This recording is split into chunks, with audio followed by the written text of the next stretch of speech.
بسم اللہ الرحمن الرحیم نحمدہ ونصلی علی رسولہ الکریم اما بعد۔ محترم ناظرین، آج ہماری ویڈیو کا ٹاپک ہے صفات الانبیاء والرسل،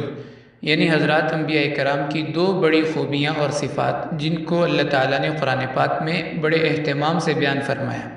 ویسے تو انبیاء علیہ السلام وہ مقدس ہستیاں ہیں جن کو اللہ تعالیٰ نے بے شمار کمالات اور بے انتہا صفات سے نوازا ہوتا ہے، لیکن دو بڑی خوبیاں یا صفات جن کو اللہ تعالیٰ نے قرآن پاک میں اہتمام سے بیان فرمایا، ان میں پہلی صفت اپنی غلطی کا اقرار اور دوسری صفت کہ دوسروں کی خوبی کا اعتراف۔ اپنی غلطی کا اقرار پہلی صفت اور دوسروں کی خوبی کا اعتراف یہ دوسری صفت اللہ تعالیٰ نے بیان فرمائی۔ ہم بات کر لیتے ہیں پہلے اپنی غلطی کا اقرار، اس کے اوپر اللہ تعالیٰ نے قرآن پاک میں انبیاء اور اہل ایمان کی ایک بہت بڑی خوبی اور صفت جو بیان فرمائی ہے کہ جب انہیں اپنی غلطی کی تنبیہ ہو جائے یا اس کا احساس ہو جائے تو فوراً اللہ سے معافی مانگتے ہیں۔ اللہ تعالیٰ کا ارشاد ہے سورہ آل عمران کے اندر وَلَمْ يُصِرُّوا عَلَى مَا فَعَلُوا وَهُمْ يَعْلَمُونَ، کہ جب انہیں اپنی غلطی کا علم ہو جائے، اس کا احساس ہو جائے تو پھر اس پر اصرار نہیں کرتے۔ اس پر بطور تائید کے 5 انبیاء کے واقعات اللہ تعالیٰ نے قرآن پاک میں بیان فرمائے۔ سب سے پہلے تو ہم یہ بات کر لیں کہ انبیاء سے خطا ہو جائے تو اس کا کیا معنی ہوتا ہے۔ یاد رکھیں کہ کسی نبی سے گناہ نہیں ہو سکتا کیونکہ وہ گناہوں سے پاک ہوتے ہیں، کیونکہ گناہ کا معنی ہوتا ہے کہ اپنے علم اور ارادے سے اللہ کی نافرمانی کرنا، لیکن خطا ہو سکتی ہے۔ خطا کا معنی کہ غیر ارادی طور پر یا لا علمی میں کوئی بھول ہو جائے تو اس کا کسی نبی سے صدور ہونا ممکن ہوتا ہے۔ اللہ تعالیٰ نے حضرت آدم علیہ السلام کا واقعہ بیان فرمایا کہ جب انہیں شجرہ ممنوعہ یعنی جنت میں ایک پھل کھانے سے اللہ تعالیٰ نے منع فرمایا اور بھول کے وہ پھل کھا گئے تو اللہ تعالیٰ کا ارشاد ہے کہ جب انہیں اس بات پہ تنبیہ کی گئی اور انہیں بتایا گیا کہ اس سے تو اللہ تعالیٰ نے منع فرمایا تھا، الم انہکما عن تلکما الشجرہ، کہ میں نے تمہیں اس پھل کو کھانے سے منع نہیں کیا تھا، تو اللہ تعالیٰ فرماتے ہیں قال ربنا ظلمنا انفسنا، فوراً اپنے رب سے معافی مانگی اور کہا کہ یا اللہ ہم نے اپنی جان پہ ظلم کیا، وَإِن لَّمْ تَغْفِرْ لَنَا وَتَرْحَمْنَا لَنَكُونَنَّ مِنَ الْخَاسِرِينَ، اگر آپ ہماری مغفرت نہیں فرمائیں گے، ہم پر رحم نہیں فرمائیں گے تو ہم خسارہ اٹھانے والوں میں سے ہو جائیں گے۔ اسی طرح دوسرا واقعہ حضرت یونس علیہ السلام کا کہ جب وہ اللہ تعالیٰ کے حکم ملنے سے پہلے اپنی قوم سے چلے گئے تو مچھلی کے پیٹ میں اللہ تعالیٰ نے ان کو بند کر دیا 40 دن کے لیے۔ تو جب انہیں اپنی اس بات کا احساس ہوا تو فوراً اللہ تعالیٰ سے معافی مانگی اور عرض کیا لا الہ الا انت سبحانک انی کنت من الظالمین، کہ یا اللہ آپ پاک ہیں، آپ بے قصور ہیں، میرا ہی قصور ہے کہ میں آپ کا حکم ملنے سے پہلے ہی اپنی قوم والوں کو چھوڑ کے آ گیا۔ تیسرا واقعہ حضرت موسیٰ علیہ السلام کا کہ جب ایک بنی اسرائیلی اور قبطی آپس میں کسی بات پہ جھگڑ رہے تھے تو حضرت موسیٰ علیہ السلام نے دونوں کو چھڑوانا چاہا، تو بنی اسرائیلی جو تھا وہ مظلوم تھا اور فرعونی جو قبطی تھا وہ اس کو مارنے پہ تلا ہوا تھا، تو موسیٰ علیہ السلام نے اس کو دھکا دیا، یا دھکا دیتے ہوئے ایک مکہ ان کے ہاتھ ایک لگ گیا جس کی وجہ سے وہ بندہ وہیں پہ ڈھیر ہو گیا، ختم ہو گیا۔ تو حضرت موسیٰ علیہ السلام کو فوراً اپنی اس بات کا احساس ہوا کہ میرے سے ایک بندہ قتل ہو گیا، تو فرمایا قرآن پاک میں اللہ تعالیٰ ارشاد فرماتے ہیں فَوَكَزَهُ مُوسَى فَقَضَى عَلَيْهِ، موسیٰ علیہ السلام نے اس کو مکہ مارا تو وہ مر گیا، تو فوراً اللہ تعالیٰ کے طرف متوجہ ہوئے اور عرض کیا قَالَ هَذَا مِنْ عَمَلِ الشَّيْطَانِ، کہ یہ شیطان نے مجھ سے کروا دیا، إِنَّهُ عَدُوٌّ مُضِلٌّ مُبِينٌ، وہ تو دشمن ہی ہے، اسی طرح کے ہی کام کرواتا ہے۔ تو فوراً اپنی غلطی کا احساس ہوا اور اللہ تعالیٰ کی طرف متوجہ ہوئے۔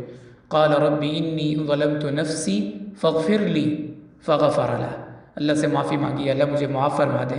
کہ بے گناہ ایک بندہ میرے سے قتل ہو گیا، فغفر له، اللہ تعالیٰ نے ان کی مغفرت کا اعلان فرما دیا۔ چوتھا واقعہ اللہ تعالیٰ نے حضرت داؤد علیہ السلام کا بیان فرمایا کہ جب انہیں کسی فیصلے میں غلطی ہو گئی تو اللہ تعالیٰ کا ارشاد ہے وَظَنَّ دَاوُودُ أَنَّمَا فَتَنَّاهُ، کہ حضرت داؤد علیہ السلام کو اس بات کا احساس ہوا کہ ہم نے یہ فرشتے بھیج کر انہیں اس غلطی پہ تنبیہ کی ہے۔ جب انہیں اس بات کا احساس ہوا فَاسْتَغْفَرَ رَبَّهُ وَخَرَّ رَاكِعًا وَأَنَابَ، فوراً اپنے رب کے سامنے سجدے میں گر گئے اور معافی مانگنے لگے۔ اسی طرح پانچواں واقعہ حضرت نوح علیہ السلام کا اللہ تعالیٰ نے بیان فرمایا کہ جب طوفان نوح آیا تو اللہ تعالیٰ نے ان کو پہلے سے ہی فرمایا تھا وَلَا تُخَاطِبْنِي فِي الَّذِينَ ظَلَمُوا کہ ان نافرمانوں کے بارے میں آپ نے میرے سے کوئی سفارش نہیں کرنی۔ پھر جب سیلاب کی شروعات ہوئی تو آپ نے حضرت نوح علیہ السلام نے اپنے بیٹے سے کہا کہ آپ بھی میرے ساتھ کشتی میں سوار ہو جائیں، لیکن وہ بیٹا ان کے آنکھوں کے سامنے ہی پانی میں غرق ہو گیا۔ تو اللہ تعالیٰ سے دعا کی کہ یا اللہ آپ نے فرمایا تھا کہ میں آپ کے اہل و عیال کو بچا لوں گا، تو میرا بیٹا بھی تو میرے اہل و عیال میں سے ہی تھا۔ تو اس پر اللہ تعالیٰ نے تنبیہ فرمائی اِنَّهُ لَيْسَ مِنْ أَهْلِكَ، وہ آپ کے اہل و عیال میں سے نہیں ہے، وہ تو ظالموں میں سے ہے، اور ان کے بارے میں نے آپ سے پہلے ہی کہا تھا کہ سفارش نہیں کرنی۔ اِنِّي أَعِظُكَ أَن تَكُونَ مِنَ الْجَاهِلِينَ، تو فوراً اللہ تعالیٰ کی طرف متوجہ ہوئے اور معافی مانگی، رَبِّ إِنِّي أَعُوذُ بِكَ أَنْ أَسْأَلَكَ مَا لَيْسَ لِي بِهِ عِلْمٌ وَإِلَّا تَغْفِرْ لِي وَتَرْحَمْنِي أَكُن مِّنَ الْخَاسِرِينَ۔ تو ناظرین، یہ 5 انبیاء کے واقعات اللہ تعالیٰ نے بیان فرمائے، اور ان 5 واقعات سے ہمیں ایک ہی سبق ملتا ہے کہ اپنی غلطی کا فوراً اقرار کر لیا جائے۔ اس کے برعکس اپنی غلطی پر ڈٹ جانا یا اس کی غلط تعویلات دینا، یہ کفار اور مشرکین کی عادت قرآن نے بیان کی ہے۔ اللہ تعالیٰ کا ارشاد ہے وَإِذَا قِيلَ لَهُ اتَّقِ اللَّهَ أَخَذَتْهُ الْعِزَّةُ بِالْإِثْمِ، کہ جب انہیں کہا جائے کہ اللہ سے ڈریں، یعنی ان کو ان کی غلطی پر تنبیہ کی جائے، تو اس کا وقار اس کو گناہ پر اور اس کی غلطی پر مزید جما دیتا ہے، یعنی وہ سمجھ آنے کے باوجود پیچھے نہیں ہٹتا، اور اس کو اپنی بات سے پیچھے ہٹنا اپنی بے عزتی اور توہین نظر آتی ہے۔ تو نبیوں کی پہلی صفت کہ اپنی غلطی کا اقرار کرنا، اور دوسری صفت ہے کہ دوسروں کی خوبیوں کا اعتراف کرنا۔ اس کا تذکرہ اللہ تعالیٰ نے حضرت موسیٰ علیہ السلام کے واقعے میں بیان فرمایا۔ اللہ تعالیٰ کا ارشاد ہے کہ جب ہم نے ان کو نبوت عطا فرمائی اور فرعون کے دربار میں فریضہ دعوت کی ادائیگی کا حکم دیا، تو اس وقت حضرت نے اپنے بھائی ہارون کی صلاحیتوں کا اعتراف کیا اور فرمایا وَأَخِي هَارُونُ هُوَ أَفْصَحُ مِنِّي لِسَانًا فَأَرْسِلْهُ مَعِيَ يَرِدْ أَن يُصَدِّقُنِي، کہ پروردگار میرے بھائی ہارون کی زبان مجھ سے زیادہ صاف ہے، وہ میرے سے اچھی بات کر لیتے ہیں، اس لیے آپ ان کو بھی میرا مددگار بنا دیں تاکہ وہ میری تائید کرتے رہیں۔ تو اپنے بھائی کی صفات کا، کمالات کا اور خوبیوں کا اعتراف کیا، اور اس کے برعکس دوسرے میں کمی اور عیب نکالنا یہ شیطان کی عادت ہے۔ جب اللہ تعالیٰ نے حضرت آدم علیہ السلام کو سجدے کرنے کا حکم دیا تو شیطان نے فوراً جواب دیا انا خیر من خلقتنی من نار وخلقتہ من طین، کہ جس کو آپ سجدہ کرنے کا حکم دے رہے ہیں یہ تو مجھ سے کمتر ہے، کیونکہ میں ناری مخلوق ہوں، آگ سے بنا ہوں، اور یہ خاکی مخلوق ہیں، مٹی سے بنے ہیں، تو میں کیوں ان کے سامنے جھکوں؟ اور اسی طرح جب بنی اسرائیل پر اللہ تعالیٰ کے حکم سے ان کے نبی حضرت شمیل علیہ السلام نے طالوت کو بادشاہ مقرر فرمایا تو کہنے لگے کہ یہ تو غریب آدمی ہے، ہم اس کو اپنا بادشاہ تسلیم نہیں کر سکتے۔ تو حضرت نے فرمایا کہ تم اس کی خامی کو دیکھ رہے ہو، اس کی خوبیوں کو بھی تو دیکھیں کہ یہ علم اور طاقت میں تمہارے سے زیادہ ہے، صرف مال پیسے کی بات نہیں ہوتی۔ ان اللہ قد بعث لکم طالوت ملکا قالوا انا یکون له الملک علینا ونحن احق بالملک منہ ولم یؤت سعۃ من المال۔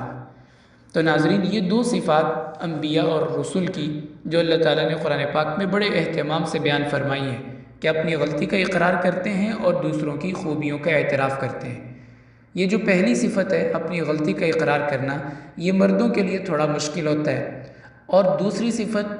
کہ خوبیوں کا اعتراف کرنا، کسی کی صلاحیتوں کا، کمالات کا اعتراف کرنا، یہ عورتوں کے لیے تھوڑا مشکل ہوتا ہے، لیکن الا ما رحم ربی، جس پر اللہ تعالیٰ اپنی رحمت فرما دیں تو اس کے لیے یہ صفات اس کے بہت آسان ہو جاتی ہیں۔ اللہ تعالیٰ اپنی رحمت کے ساتھ ہمیں انہی 2 صفات کے ساتھ ہمیں بھی متصف فرمائے۔ وآخر دعوانا ان الحمد للہ رب العالمین۔